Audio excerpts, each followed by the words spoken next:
Hey crew, it's Ben, and I'm back with another Bible study. Today we're going to be back in Leviticus. We're going to be dealing with the clean and the unclean today. It's a little bit more interesting than the last Leviticus, but not all that much. We're dealing a lot in laws, so we're dealing in... Some of this is actually useful today though, but we're dealing a lot in the minutia of dealing with people's lives. Now, Leviticus is good in a lot of places because it gives us some very real problems to look out for and some very real solutions to those problems and how to organize your society in a way that is conducive to society. But there's also a lot of stuff in here that is just wildness. It's for control.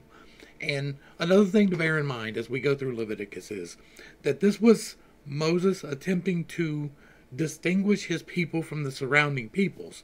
So most of the things that we have laws for, even some of the stuff that's a little bit iffy, is because it was so wild out there. The people that they were trying to distinguish themselves from held these practices to a great degree. And so did the Israelites prior to this. So he's trying to help them establish themselves as someone else. So he's got to give them very clear, definitive guidelines. Most of them make sense. A lot of them seem to be at least inspired by an extra knowledge, something that they should not have had on their own. There's some bacterial knowledge here. There's microbe knowledge. There's infection protocols in the book of Leviticus. And so some of it is common sense, but some of it is beyond common sense. And it's a place to put on your discerning hat. There are good things in here. I absolutely recommend that every survivalist, anybody that wants to bug out, have a Bible, simply because of the knowledge contained. Like, even if you don't take from any of the spiritual stuff, if you only look at the practical stuff, there's a lot of really good information, and some of that comes out today. All right, let's dig into Leviticus. This is the separation of the clean and the unclean animals. The main reason for this, I know this is going to set all kinds of people off, but there's two possibilities as to the whys of this. The first one is the most obvious one, because the things that are listed as unclean, if not prepared correctly, cleaned correctly, if the proper protocols are not maintained in every circumstance, and the meat gets contained by things or whatever, you have a much greater chance of getting sick from a pig, for instance. They're not dirty animals, but they're generally kept in dirty pens. And so the bacteria grows in those areas, and fat stores the funk, and you can get sick from eating bad pork. It goes bad fairly quickly as opposed to beef, right? You can eat beef raw for the most part. I'm not a doctor, I'm not telling you to eat beef, but you can eat beef raw. The beef jerky is raw meat. It's been dried, but it's raw. You can't do that with pork. You can't do that with chicken. You really can't. You can smoke it and preserve it, but you really can't just dry it in the same manner without a lot of salt. That's why we had salt pork. And so most of this is to let you know an easy way to determine whether or not something might get you sick if you eat it. Right? That's what we need to bear in mind as we go through the clean and the unclean animals. Eating anything other than a human is not going to send you to hell. Like, you're not going to be condemned to eternal damnation because you had a shrimp. Although the book of Leviticus calls you unclean. You are not going to go to hell if you eat pork, regardless of what the book of Leviticus tells you. And so, bear that in mind. It is to keep people from dying. Very much Big Daddy government being set forth in Leviticus. Leviticus is the establishment of the Levitical order of priests, the tribe of Levi, as the authority going forward when Moses dies. That's what's being established right here. And the Lord spoke again to Moses and Aaron, telling them, "Say to the Israelites, of all the beasts of the earth, these ones you may eat. You may eat any animal that has a split hoof, completely divided, and that chews cud. But of those that only chew the cud, or only have the divided hoof, you are not to eat the following. The camel, though it chews the cud, does not have a divided hoof. It is unclean for you. The rock badger, though it chews the cud, does not have a divided hoof. It is unclean for you. The rabbit, though it chews the cud, does not have a divided hoof. It is unclean for you. And the pig, though it has a split hoof, completely divided, does not chew the cud. It is unclean for you. This delineation, I don't study microbiology, but I know that pork can make you sick. I know that rabbits, when you kill a rabbit and skin it, you have to be careful. And rabbit fat is not good, right? When you clean a rabbit, you take the fat and throw it away. It's not one of those that you keep and eat. So, and I personally have gotten sick from eating rabbit. I ate rabbit my whole childhood. We were broke folk and we ate what we got. And so I ate a lot of rabbit. I've eaten a lot of squirrel, a lot of the things on this list. So, maybe you can say that I'm biased in looking at it, that it's not going to send you to hell. If that's how you want to look at it, it's how you want to look at it. But Jesus told you it's not what you eat, it's what comes out of your mouth that's the problem. And that is true. But, say we were at an end of the world situation. Say we were at a point when the world's about to flip and there's going to be a hot reset, right? I've got a whole video on that. And if something like that was about to happen and you needed something to tell you with no experience, say you live in a city somewhere and you're surrounded by thousands of people and you have never even seen a cow, how do you know? You're the sole survivor out of your city, right? You're there with nobody else. How do you know how to restart? Well, this tells you. This tells you how you can figure out what might be safe and what might not be safe. Now, there's a spiritual aspect of uncleanness that is tied into it, but it is mainly a protective measure. Suppose, for instance, that you were a more intelligent species come to here with the purpose of whatever you were doing, and you needed to raise people up, but you needed to give them some kind of guidebook to keep them alive so that they could do what you needed them to do. This is the type of thing that you would tell them. Their level of understanding is way down here. They're living in a place where they will eat anything, and people are just dying randomly. That's something, right? That happens now. People do that now. They eat random things and die now. And so this was laying out a guidebook, a place for you to figure out what not to do. That's why I recommend you have it for an end of the world situation. Even if the end of the world doesn't come in my lifetime or my grandchildren's lifetime, and by the end of the world, it's the end of a cycle, the beginning of a new one. Even if that doesn't happen when I see it or my grandchildren see it, I still want to be prepared for it. All right. You must not eat their meat or touch their carcasses. They are unclean for you. Of all the creatures that live in the water, whether in the seas or in the streams, you may eat anything with fins and scales. But the following among all the teeming life and creatures in the water are detestable to you. Everything in the seas or streams that does not have fins and scales. They shall be an abomination to you.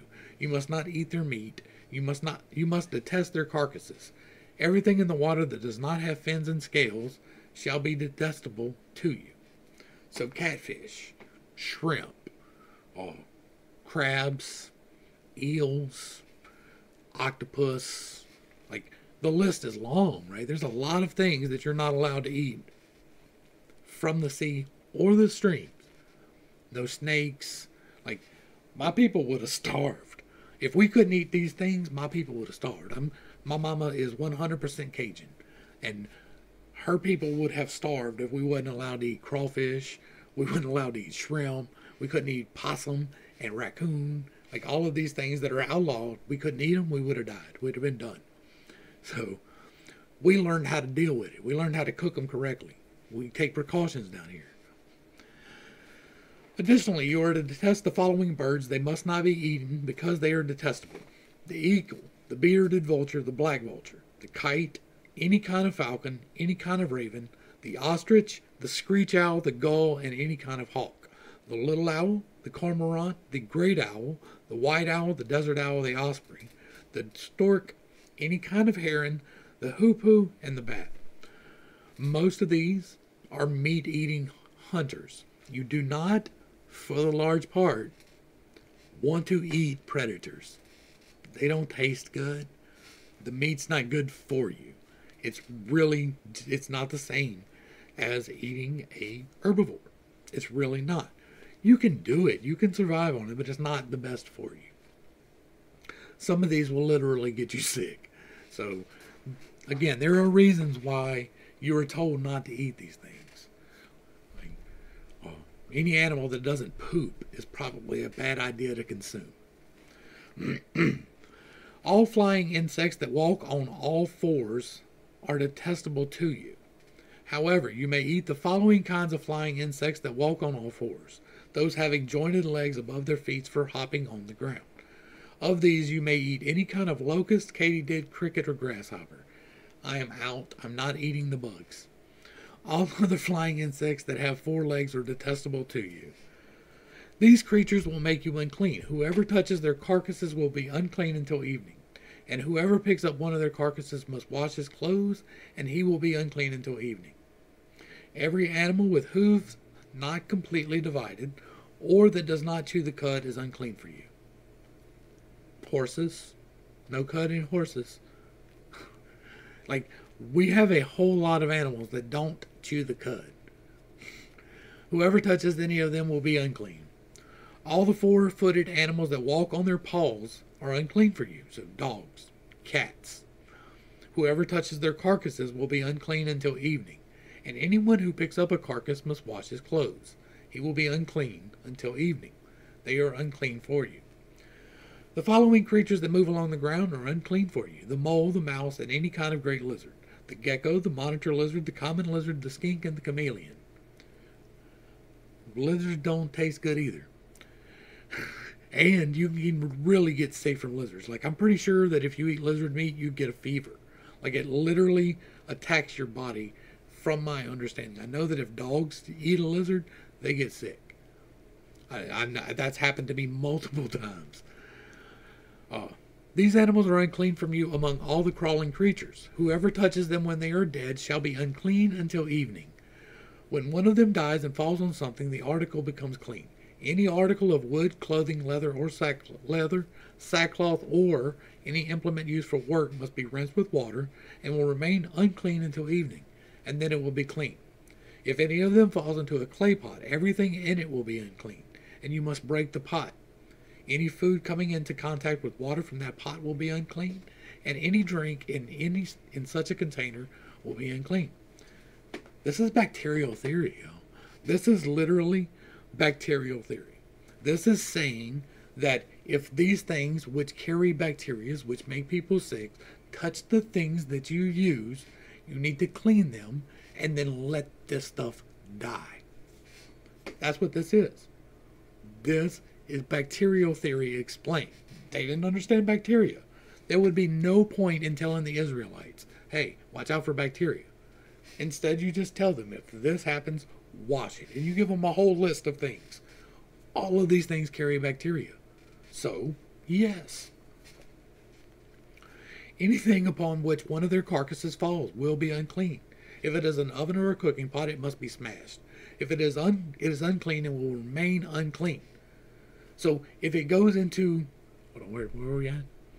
If it is an oven or a cooking pot, it must be smashed. Now, they use clay ovens, right? This wasn't stoves, but they used clay ovens and clay cooking pots. And so they had to break them. Bacteria can get into the cracks. Moisture can survive in the cracks. Like, there would be a whole process every time you went to cook of having to sanitize your stuff. So if it gets touched by something bad, just throw it out and make a new one. It's clay. It's effort. There's definitely effort that goes into it, but it's not like you're having to deep source your stuff from long distances. Clay is everywhere. Like, sometimes it's hard to find, but they've got it. Sometimes it's a really sandy clay too. But anyway, it is unclean and will remain unclean for you. Nevertheless, a spring or a cistern containing water will remain clean, but one who touches a carcass in it will be unclean. If a carcass falls on any seed for sowing, the seed is clean. But if water has been put on the seed and a carcass falls on it, it is unclean for you. That's because of the bacterial, again. And if you have the water it holds the bacteria. Soil is a wonderful place for bacteria and microbes and things to grow. And if it touches your seed, it can contaminate it. Generally speaking, that won't happen. Like you don't fertilize directly on the plant, though. You don't want that direct transference of the fertilizer material to anything that you're actually going to eat. You don't put manure in a potato patch. If any animal that you may eat dies, anyone who touches the carcass will be unclean until evening. Whoever eats from the carcass must wash his clothes, and it will be unclean until evening. And anyone who picks up the carcass must wash his clothes and will be unclean until evening. Every creature that moves along the ground is detestable. It must not be eaten. Do not eat any creature that moves along the ground, whether it crawls on its belly or walks on 4 or more feet, for such creatures are detestable. So, again, that's the lizards and the snakes for the most part. Do not defile yourself by any crawling creature. Do not become unclean or defiled by them. For I am the Lord your God. Consecrate yourselves therefore, and be holy, because I am holy. You must not defile yourselves by any creature that crawls along the ground. For I am the Lord who brought you up out of the land of Egypt, so that I would be your God. Therefore be holy, because I am holy. This is the law regarding animals, birds, all living creatures that move in the water, all creatures that crawl on the ground.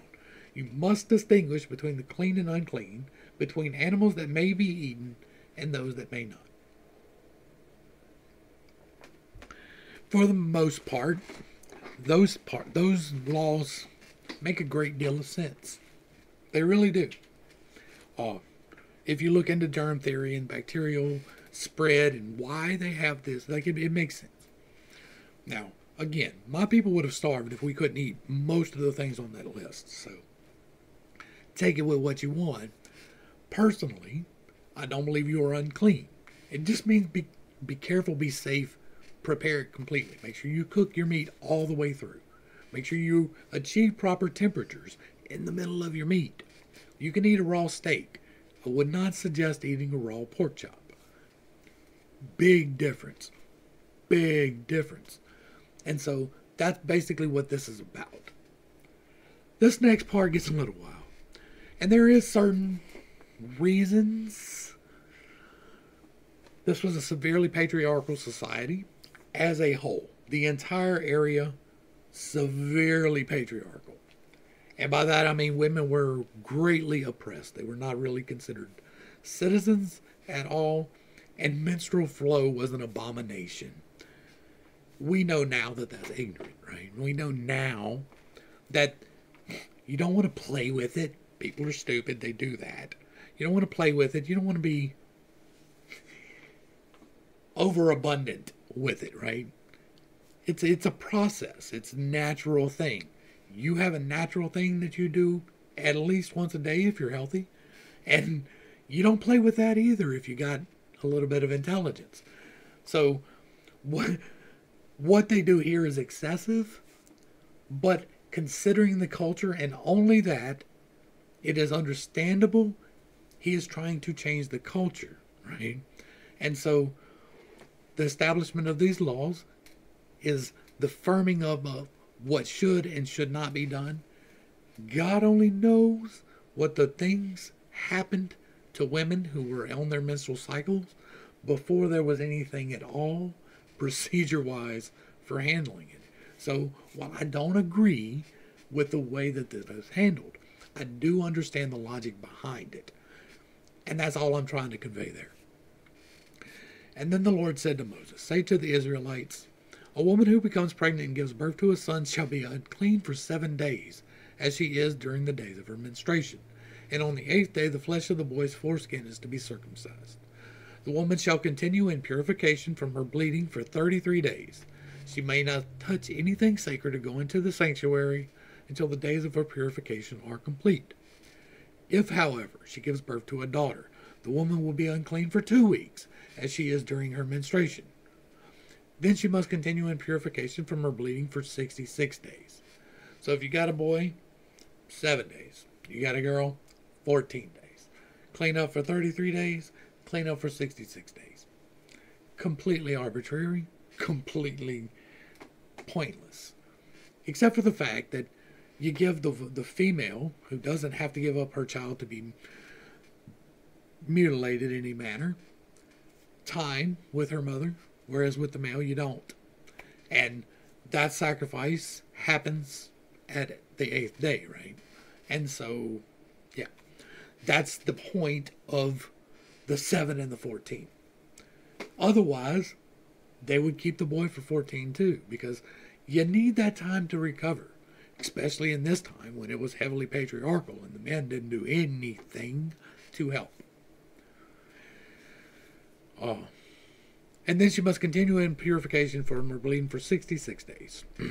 And when the days of her purification are complete, whether for a son or for a daughter, she is to bring to the priest at the entrance of the tent of meeting a year-old lamb for a burnt offering, and a young pigeon or a turtle dove for a sin offering.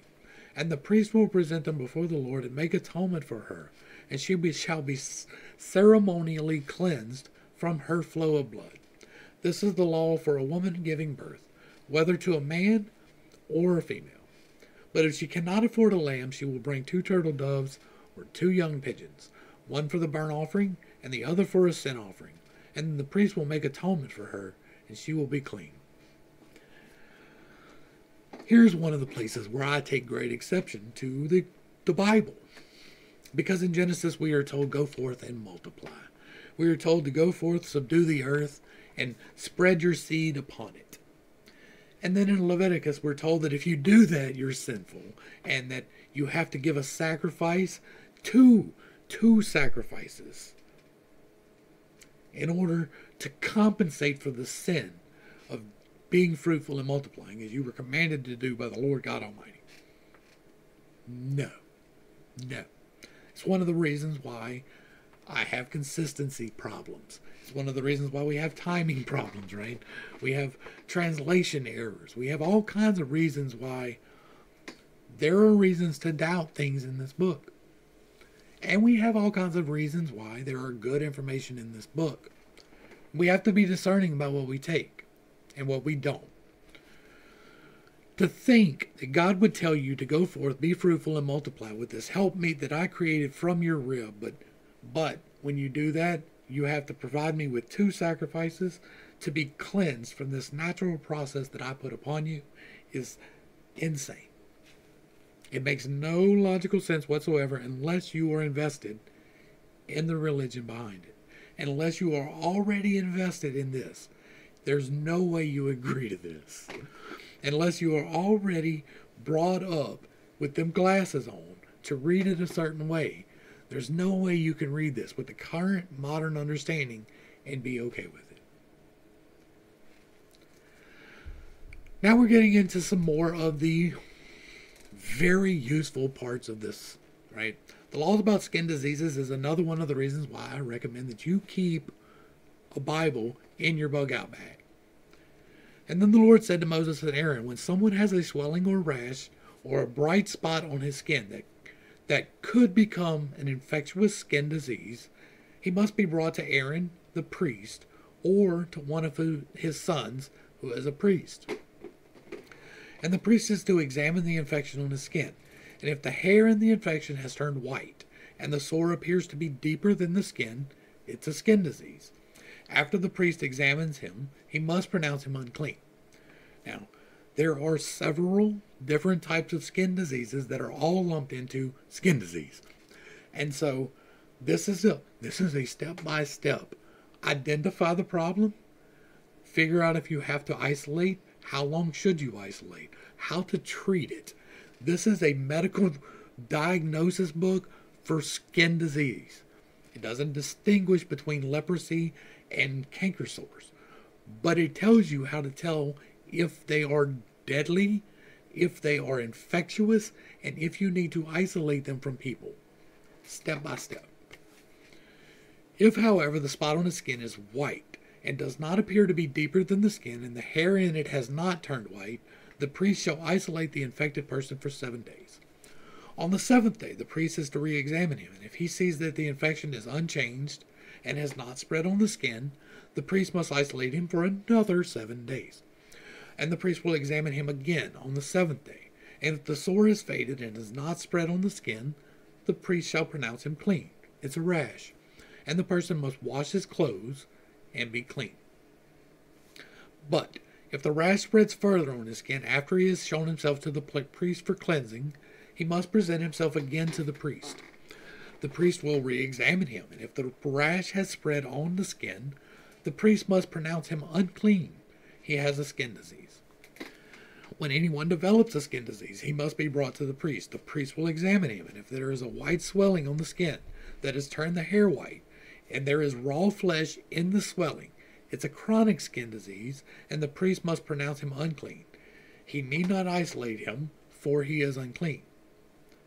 But if the skin disease breaks out all over his skin, so that it covers all the skin of an infected person from head to foot, as far as the priest can see, the priest shall examine him, and if the disease has covered his entire body, he is to pronounce the infected person clean. Since he is all turned white, he is clean. Since it is all turned white, he is clean. That's like measles, mumps, chicken pox. But whenever raw flesh appears on someone, he will be unclean. That's like an open sore, right? When the priest sees the raw flesh, he must pronounce him unclean.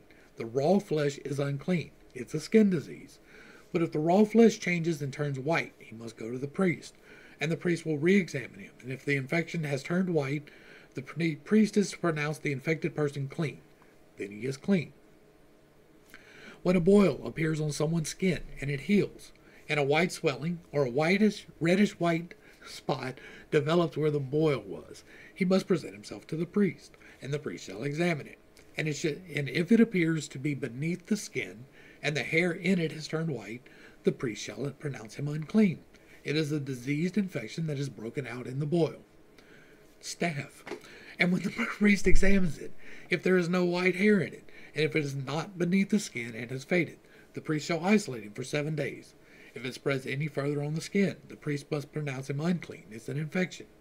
But if the spot remains unchanged and does not spread, it is only the scar from the boil, and the priest shall pronounce him clean. When there is a burn on someone's skin and the raw area of the burn becomes reddish or white, infected, the priest must examine it. If the hair on the spot has turned white, and the spot appears to be deeper than the skin, it is a disease that is broken out in the burn. Staph. And the priest must pronounce him unclean. It's a diseased infection.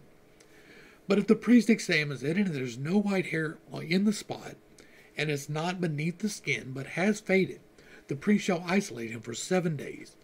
On the 7th day the priest is to re-examine him, and if it has spread further on the skin, the priest must pronounce him unclean. It is a diseased infection. But if the spot is unchanged and has not spread on the skin but has faded, it is a swelling from the burn, and the priest is to pronounce him clean, for it is only the scar from the burn. If a man or woman has an infection on the head or chin, the priest is to examine the infection, and if it appears to be deeper than the skin, and the hair in it is yellow and thin, the priest must pronounce him unclean. It is a scaly outbreak, an infectious disease of the head or chin. Psoriasis, dandruff, and there's another one that affects the skin on the face. I can't remember what it is, but like its practical application is find diseases, right? This is a step by step. It's awesome. And to think of how long we have had this resource. But at the where did I stop? Okay, but if the priest examines the head scaly infection and it does not appear to be deeper than the skin, and there is no black hair in it, the priest shall isolate the infected person for 7 days. On the 7th day, the priest is to re-examine the infection, and if the scaly outbreak has not spread, and there is no yellow hair in it, and it does not appear deeper than the skin, then the person must shave himself except for the scaly area. And then the priest shall isolate him for another 7 days. On the 7th day, the priest shall examine the scaly outbreak. If it has not spread on the skin, and does not appear to be deeper than the skin, the priest is to pronounce him clean. He must wash his clothes, and he will be clean. If, however, the scaly outbreak spreads further on the skin after his cleansing, the priest is to examine him. And if the scaly outbreak has spread on the skin, the priest need not look for yellow hair. The person is unclean. If, however, in his sight the scaly outbreak is unchanged, and black hair is grown in it, then it is healed. He is clean, and the priest is to pronounce him clean. When a man or a woman has white spots on the skin, the priest shall examine them, and if the spots are dull white, it is a harmless rash that is broken out on the skin. The person is clean. Now, if a man loses his hair and is bald, he is still clean. Or if his hairline recedes and he is bald on his forehead, he is still clean. But if there is a reddish white sore on the bald head or forehead, it is an infectious disease breaking out on it. The priest is to examine him, and if the swelling of the infection on his bald head or forehead is reddish white, like a skin disease, the man is diseased. He is unclean.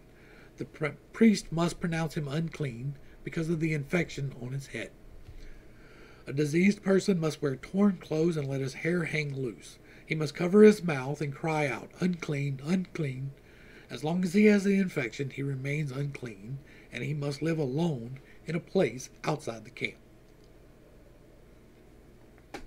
That is wonderfully, wonderfully useful. If you have this book and you're a restarting society, that's enormously helpful. You can train one person to check these symptoms and be triage and handle not getting diseases. Now we have another one, another very practical way to do things, right? The laws about mildew. Mildew and black mold, right? Wow. This was how many years ago, right? 4,000? 6,000?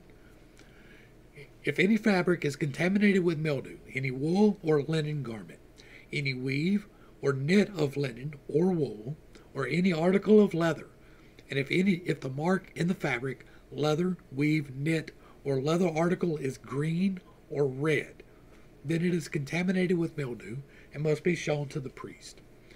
And if the priest is to examine the mildew and isolate the contaminated fabric for 7 days. On the 7th day, the priest shall re-examine it, and if the mildew has spread in the fabric, weave, knit, or leather, then regardless of how it is used, it is harmful mildew, the article is unclean. He is to burn the fabric, weave, or knit, and whether the contaminated item is wool or linen or leather. Since the mildew is harmful, the article must be burned up. But when the priest re-examines it, if the mildew has not spread in the fabric, weave, knit, or leather article, the priest is to order the contaminated article to be washed and isolated for another 7 days. After it has been washed, the priest is to re-examine it, and if the mildewed article has not changed in appearance, it is unclean. Even though the mildew has not spread, you must burn it, whether the rod is on the front or the back. If the priest examines it, and the mildew has faded, after it has been washed, he must cut the contaminated section out of the fabric, leather, weave, or knit. But if it appears in the fabric, weave, or knit, or on any leather article, it's spreading. You must burn the contaminated article. If the mildew disappears from the fabric, weave, or knit, or any leather article after washing, then it is to be washed again, and it will be clean. This is the law concerning mildew, contamination in wool or linen fabric, weave or knit, or any leather article for pronouncing it clean or unclean. Alright, so now we are going to get into cleansing from skin diseases. This is how you actually handle the skin diseases that you diagnosed up top, right? And so, then the Lord said to Moses, "This is the law for the one afflicted with a skin disease. On the day of his cleansing, when he is brought to the priest is to go outside the camp and examine him.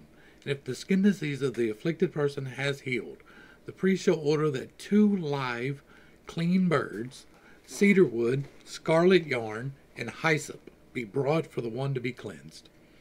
And the priest shall command that one of the birds be slaughtered over fresh water in a clay pot. And he is to take the live bird, together with the cedar wood, scarlet yarn, and hyssop, and dip them into the blood of the bird that was slaughtered over fresh water. And 7 times he shall sprinkle the one to be cleansed of the skin disease. Then he shall pronounce him clean, and release the live bird into the open field." Now, obviously we have a problem here, right? I've said before, and I will absolutely be saying again, that any time that you're dealing with a blood sacrifice, you're dealing with the wrong entity. Do you think that it was necessary for this person to be cleaned, for the sacrifice to be there, to put the blood in the water and to sprinkle the water on? No. But the cedarwood and the hyssop, however, both have antibacterial properties, and those might actually be useful in the process. But sprinkling somebody with blood does not clean them in any way, especially for some group that considers blood to be an abomination. When a woman is unclean from her menstrual flow that God gave her, she has to be isolated. But it's okay to sprinkle some bird's blood on you to pronounce you clean from a disease that you have gotten over. The one being cleansed must wash his clothes, shave off all his hair, and bathe with water. Then he will be ceremonially clean. Afterward, he may enter the camp, but he must remain outside his tent for 7 days. On the 7th day, he must shave off all his hair, his head, his beard, his eyebrows, and the rest of his hair. He must wash his clothes and bathe himself with water, and he will be clean. And on the 8th day, he is to bring 2 unblemished male lambs, an unblemished ewe lamb, a year old, a grain offering of 3/10 of an ephah of fine flour mixed with olive oil, and 1 log of olive oil. The priest who performs the cleansing shall present the one to be cleansed, together with these offerings, before the Lord at the entrance to the tent of meeting. Then the priest is to take one of the male lambs and present it as a guilt offering, along with the log of olive oil, and he must wave them as an offering, but wave offering before the Lord. Wave offerings are not consumed, they are kept for the priests. Then he is to slaughter the lamb in the sanctuary area where the sin offering and burnt offerings are slaughtered. Like the sin offering, the guilt offering belongs to the priest. It is most holy. The priest is to take some of the blood from the guilt offering and put it on the right earlobe of the one to be cleansed, on the thumb of the right hand, and on the big toe of the right foot. And then the priest shall take some of the log of olive oil, pour it into his left palm, dip his right forefinger into the palm of his left hand, and sprinkle some of the oil with his finger 7 times before the Lord. And the priest is to put some of the oil remaining in his palm on the right earlobe of the one to be cleansed, on the right thumb, and on the big toe of his right foot, on top of the blood of the guilt offering.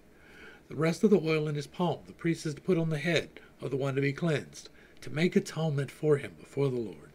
And when the priest is to sacrifice the sin offering and make atonement for the one to be cleansed from his uncleanness.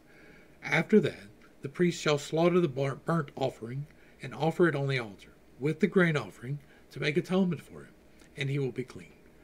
If, however, the person is poor and cannot afford these offerings, he is to take 1 male lamb as a guilt offering to be waved and make atonement for him, along with the 1/10 of an ephah of fine flour, mixed with oil for the grain offering and a log of olive oil, and 2 turtle doves, or 2 young pigeons, whichever he can afford, one to be a sin offering and the other to be a burnt offering. On the 8th day is to bring them up for his cleansing and priest at the entrance of the tent of meeting before the Lord. The priest shall take the lamb for the guilt offering, along with the log of olive oil, and wave them as a wave offering before the Lord. After he slaughters the lamb for the guilt offering, the priest is to take some of the blood of the guilt offering and put it on the right earlobe of the one to be cleansed, on the right thumb of his right hand, and the big toe of his right foot. And then the priest is to pour some of the oil in his left palm and sprinkle it with his right forefinger, some of the oil in his left palm 7 times before the Lord. The priest shall put some of the oil in his palm, on the right earlobe of the one to be cleansed, on the thumb of his right hand, and on the big toe of his right foot, in the same places as the blood of the guilt offering. And the rest of the oil in his palm the priest is to put on the head of the one to be cleansed, to make atonement for him before the Lord. Then he must sacrifice the 2 turtle doves or young pigeons, whichever he can afford. One is a sin offering and the other is a burnt offering, together with the grain offering. In this way the priest will make atonement before the Lord for the one to be cleansed. This is the law for someone who has a skin disease and cannot afford the cost of his cleansing. It's interesting, ain't it? They make provisions. Make sure you can still get your sacrifice in and provide for the priest, even if you can't afford to provide for the priest. How very nice. Obviously, there is no sacrifice necessary for you to be clean from an infection. Infections happen. There's very good information on identifying and even treating the problems. But then they go and kill something. There's no need to kill something. The only point of killing something is to reinforce the Levitical laws. The only point of killing something is to double down on the control aspect of the religion that is being established.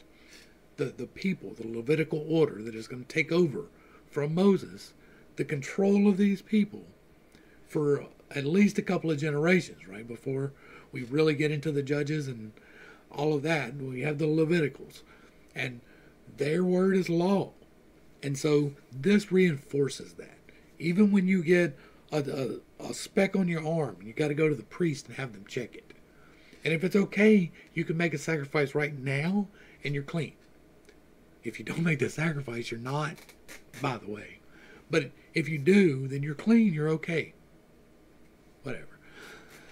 There's really good information, but there is information that you need to be discerning about, right? That's why if this situation happens, then you need to be on the backside of the restarting civilization part. You need to make sure that the people who are reading the book for you, because it may not be you, know these things too, right? Because we can get back into a very restrictive society if we don't pay attention with discernment. All right, signs of home contamination.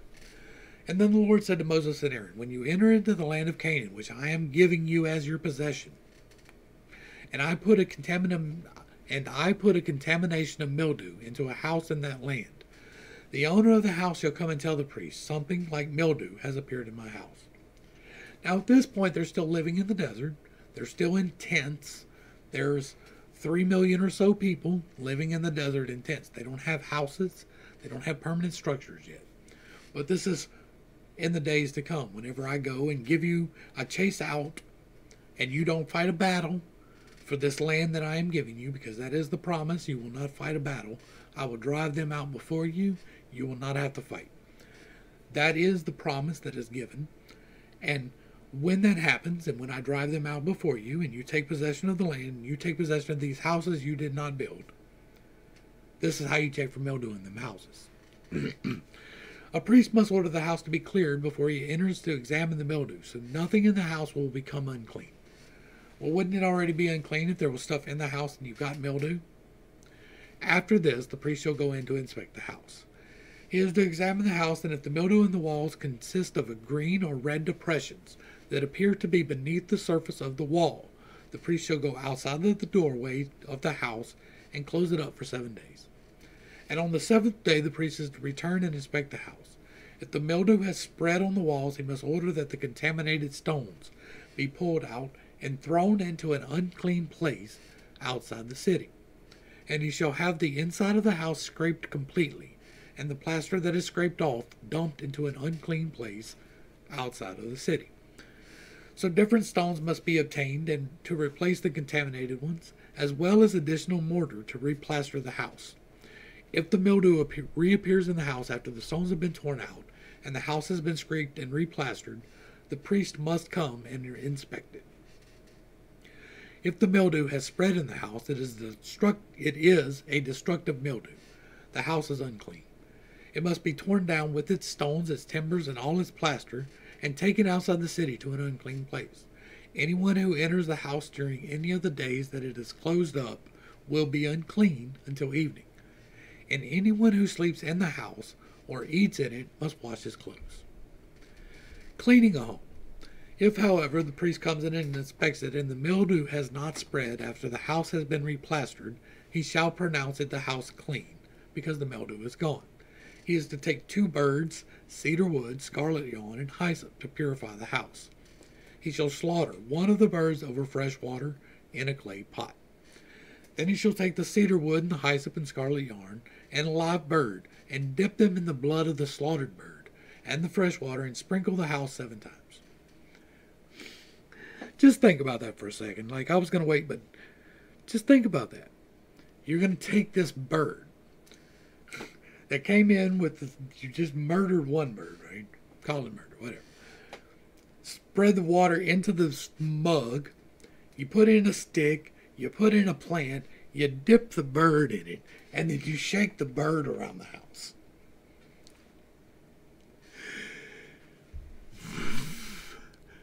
Wow.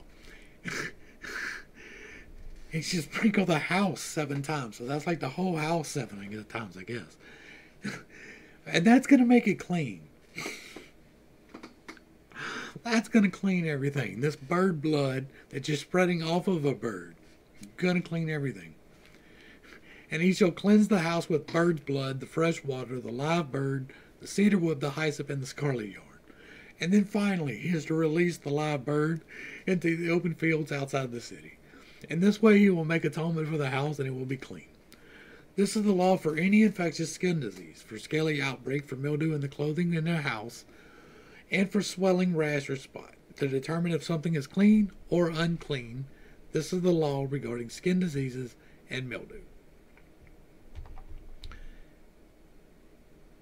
Okay, so we're going to go ahead and do 15, and that'll be a wrap. The uncleanness of men. This is another one of those. Pay attention, because there is really good information, but be discerning, because things are really wild, right? Like, how wild is it that we just got told that if you have mildew in your house, right, there's this whole procedure to scientifically identify whether or not this mildew is spreading, and what to do behind it. Take this out, replace it, recheck it. All great things. And then, let's take these 2 birds. We're going to kill one. We're going to dip the other one in its blood and sprinkle it around the house. And then, we're going to just turn it loose. Can you imagine being the bird that's cut loose? You get to the tree and you're just sitting there like, then another bird just comes and flies and like, hey bro, what's going on? It's like, you ain't gonna believe this. Like, can you imagine being the bird having to tell that story? These people just took Bob and they broke him in half into a bowl of water, and they stuck a stick in there, and they stuck a plant in there, and then they stuck me in there, and then they shook me all over the house, and then chucked me out the window. That's just insane. Like, and I get, like, they're separating themselves. They're giving themselves procedures by which to use. But was it really necessary to add the blood? That entity says yes. Leviticus 15. Now we're dealing with the uncleanness of men. And the Lord said to Moses and Aaron, say to the Israelites, when any man has a bodily discharge, the discharge is unclean. This uncleanness is from his discharge, whether his body allows the discharge to flow or blocks it. So his discharge will bring about uncleanness. On any bed which the man with the discharge lies will be unclean, and any furniture on which he sits will be unclean. Anyone who touches his bed must wash his clothes and bathe with water. He will be unclean until evening. Whoever sits on furniture on which the man with the discharge was sitting must wash his clothes and bathe with water. He will be unclean until evening. Whoever touches the body of a man with a discharge must wash his clothes and bathe with water. He will be unclean until evening. If the man with the discharge spits on one who is clean, that person must wash his clothes and bathe with water, and he will be unclean until evening. Any saddle on which the man with the discharge rides will be unclean. Whoever touches anything that was under him will be unclean until evening. And whoever carries such things must wash his clothes and bathe with water. He will be unclean until evening. If the man with the discharge touches anyone without first rinsing his hands with water, the one who is touched must wash his clothes and bathe with water. He will be unclean until evening. Any clay pot that the man with the discharge touches must be broken, and any wooden utensils must be rinsed with water. We talked about that earlier. The cleansing of men.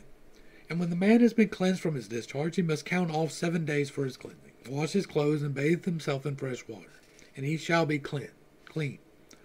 On the 8th day he is to take 2 turtle doves or 2 young pigeons, come before the Lord at the entrance of the tent of meeting, and give them to the priest. The priest is to sacrifice them. One is a sin offering, and the other is a burnt offering.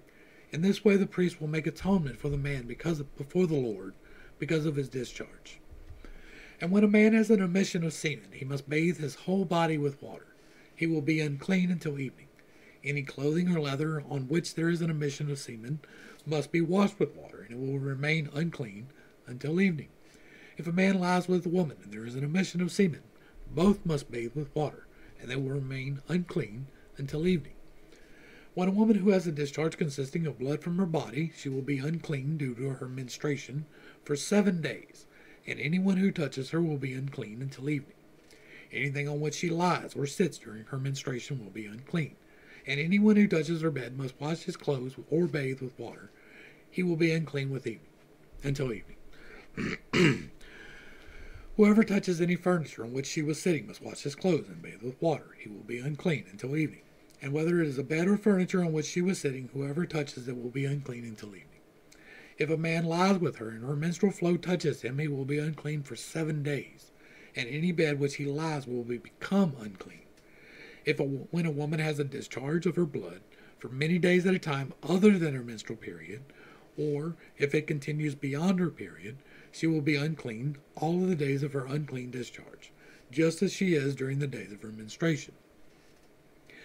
Any bed on which she lies or any furniture on which she sits during the days of her discharge will be unclean, like her bed during her menstrual period. Anyone who touches these things will be unclean. He must wash his clothes and bathe with water. He will be unclean until evening. And the cleansing of women. When a woman is cleansed of her discharge, she must count off 7 days, and after that she will be ceremonially clean. On the 8th day she is to take 2 turtle doves and 2 young pigeons and bring them to the priest at the entrance of the tent of meeting. The priest is to sacrifice one as a sin offering and the other as a burnt offering.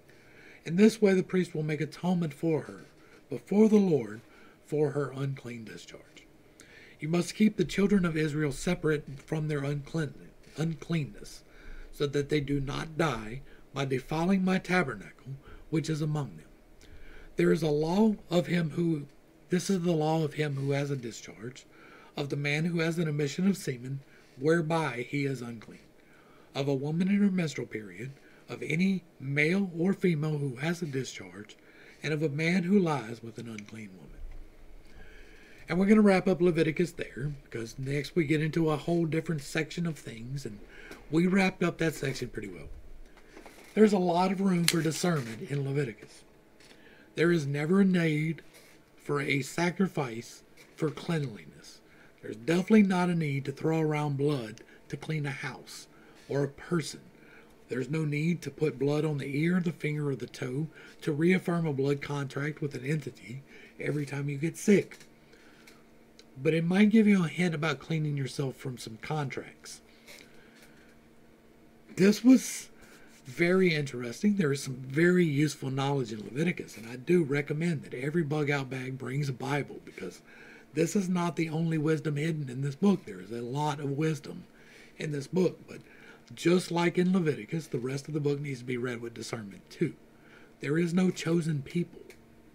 There was never a blood sacrifice necessary. And because of those things, you have to read it with a different eye set. You have to take off the glasses that we were given and look at what is actually written. Most of this makes sense, right? Most of this has a point. But some of it doesn't.